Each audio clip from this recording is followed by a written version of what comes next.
Praise the Lord. கிறிஸ்துவுக்குள் பிரியமான எனக்கு அன்பான சகோதரனே சகோதரியே, இந்த நாளிலுமாய் கூட நாங்கள் பார்க்கிறோம், இந்த உலகத்தில் இருக்கிறதான அநேகர் இந்த நாட்களிலே கிறிஸ்தினுடைய பாடுகள், மரணம், உயிர்ப்பை குறித்து தியானித்துக் கொண்டிருக்கிறாங்க. அப்படி தியானிக்கிறதான வேலையில அநேகர் இன்றைய நாள்ல உபவாசத்தோடு கூட இருக்கிறதை நாங்கள் பார்க்கிறோம். அப்போ உபவாசம் என்றால் என்ன, உபவாசம் எப்படி இருக்கணும் அப்படிங்கிறதான சில காரியங்களோடு கூட இந்த நாளில் நான் உங்களோடு பேச வாஞ்சியா இருக்கிறேன். இந்த வீடியோவை பார்த்து கொண்டிருக்கிறதான உங்கள் அனைவரையும் கர்த்தராகிய இயேசுவின் நாமத்தினாலே இந்த நாளை நான் வாழ்த்தி வரவேற்கிறேன். ஹல்லேலூயா.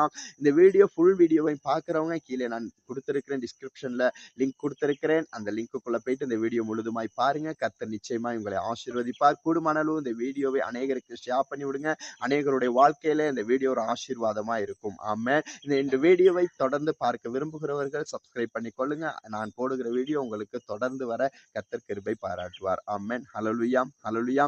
எனக்கு அன்பானவர்களே, உங்களுக்கு தெரியும் இந்த நாட்கள்ல அநேகர் உபவாசத்தோடு கூட இருக்கிறாங்க. அவங்க எப்படியான உபவாசம் இன்னைக்கு உபவாசிக்கிறாங்க அப்படின்னு சொல்லி முதல்ல என்னை குறித்து நான் உங்களுக்கு சொல்ல வேண்டும் என்றால், நான் கத்தோலிக்க திருச்சபையிலிருந்து நான் ஆண்டவராகிய இயேசு கிறிஸ்துவை சொந்த இரட்சகராய் ஏற்றுக்கொண்டு இதற்கு சபைக்குள்ளாய் நான் வந்திருக்கிறேன். ஆமென். ஆண்டவராகிய இயேசு கிறிஸ்து சொந்த இரட்சகர் என்று ஏற்றுக்கொண்டிருக்கிறேன். அப்ப ஆகையினால எனக்கு என்னுடைய பழைய வாழ்க்கை அப்படிங்கிறதை குறித்து எனக்கு அனுபவத்தோடு கூட சொல்ல முடியும். அன்பானவர்களே, நான் கத்தோலிக்கத்திலே இருக்கிற பொழுது நான் எப்படி உபவாசிச்சேன் அப்படின்னு சொல்லி நீங்க பாத்தீங்கன்னு சொன்னா, நாங்க இந்த நாட்கள்ல இது தவக்காலம் என்று சொல்லுவாங்க. இந்த தவக்கால நாட்கள்ல நாங்க மாம்சம் எதுவுமே சாப்பிட மாட்டோம். சாப்பிடாம இருந்து உபவாசிப்போம். அப்படின்னு சொன்னா எங்க வீடுகள்லாம் எப்படி உபவாசிப்பாங்க அப்படின்னு சொல்லி பாத்தீங்கன்னா, எங்களோட வீட்டுல எல்லாம் என்ன செய்வாங்க, உபவாச நாள் அப்படின்னு வந்துருச்சுன்னு சொன்னா உபவாசிக்கணும் அப்படின்னா விரதம் அப்படின்னு சொல்லுவோம். இந்த விரத நாள் வந்துருச்சுன்னா என்ன செய்வாங்கன்னு சொன்னா, அன்றைக்கு தான் எங்க வீட்டுல என்ன செய்வாங்க, வீட்டுல உள்ள எல்லா பாத்திரங்களையும் கழுவுவாங்க. அன்றைக்கு தான் எங்களோட வீடு முழுக்க துப்புரவு பண்ணுவாங்க. அன்றைக்கு தான் எங்களோட வீடெல்லாம் கழுவுவாங்க.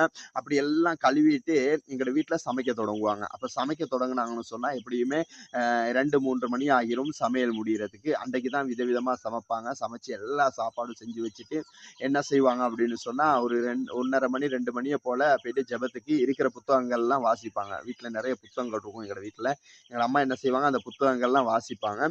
அந்த புத்தகங்கள்லாம் வாசிச்சு முடிச்சுட்டு அப்ப என்னத்துக்கு ஜெபம் பண்ணோம், எதுக்கு ஜெபம் பண்ணோம், எதுக்கு உட்கார்ந்தோனே தெரியாது.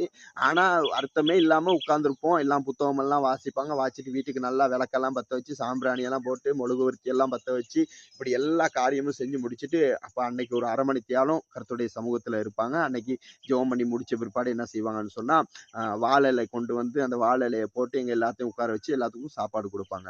இதுதான் நான் தெரிஞ்சுக்கிட்ட உபவாசம். ஆனால் என்றைக்கு ஆண்டவராகிய இயேசு கிறிஸ்துவை சொந்த இரட்சகராய் ஏற்றுக்கொண்டேனோ, என்றைக்கு கர்த்தருடைய வேதத்தை தெரிந்து கொள்ள ஆரம்பித்தேனோ,